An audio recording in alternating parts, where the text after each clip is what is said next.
Hi friends, నేనైతే తోటకూర చేస్తున్నా. తోటకూర అయితే ఇందులో పొయ్యి మీద బగోన్ అయితే పెట్టాను. కడాయి పెట్టాను, చిన్న కడాయి ఉంటే. దీంట్లో అయితే ఆయిల్ అయితే వేసి పెట్టుకున్నా ఫస్టే. ఇదిగో తోటకూర, ఇదిగో ఉల్లిపాయలు, పచ్చిమిర్చి అయితే ఎక్కువ వేయలేదు, కారం తక్కువ కావాలని కొద్దిగా అయితే వేసుకున్నా. ఒక పచ్చిమిరపకాయ అయితే కట్ చేసుకున్నా. దానికి అలాగే నెయ్యి కూడా వేస్తున్నా, దాంట్లో గీ కూడా వేస్తున్నా. ఎందుకంటే దీని బెనిఫిట్స్ ఎక్కువ అవుతాయి, దీని బెనిఫిట్స్ చాలా ఉంటాయి. నెయ్యి వేసి వండుకుంటే బెనిఫిట్స్ ఎక్కువ ఉంటాయి, అందుకని నెయ్యి అయితే కొద్దిగా వేస్తున్నా.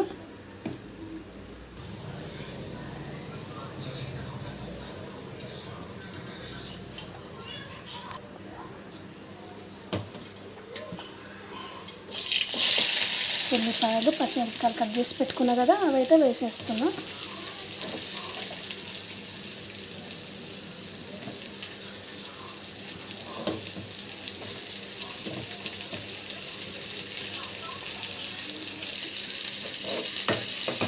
కొద్దిగా అయితే ఇట్లా కలుపుకోవాలి. కలుపుకున్న తర్వాత కొద్దిగా సాల్ట్, కొద్దిగా పసుపు అయితే వేసుకోవాలి.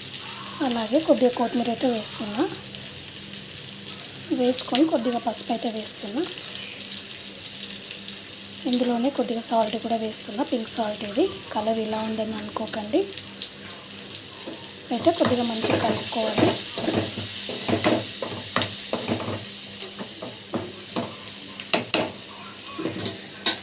ఇప్పుడైతే ఆకుకూర వేసుకోవాలి. ఆకుకూర వేసుకొని కొద్దిగా మగ్గిన తర్వాత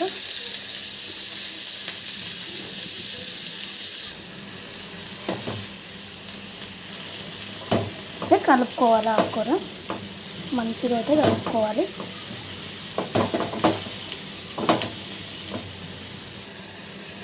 చూడండి ఫ్రెండ్స్, ఎంత అయిందో ఆకుకూర ఉడికితే. ఎంత అయింది, ఇంతే. ఏం లేదు ఇందులో, ప్రాసెస్ ఏం లేదు, చాలా చిన్న ప్రాసెస్.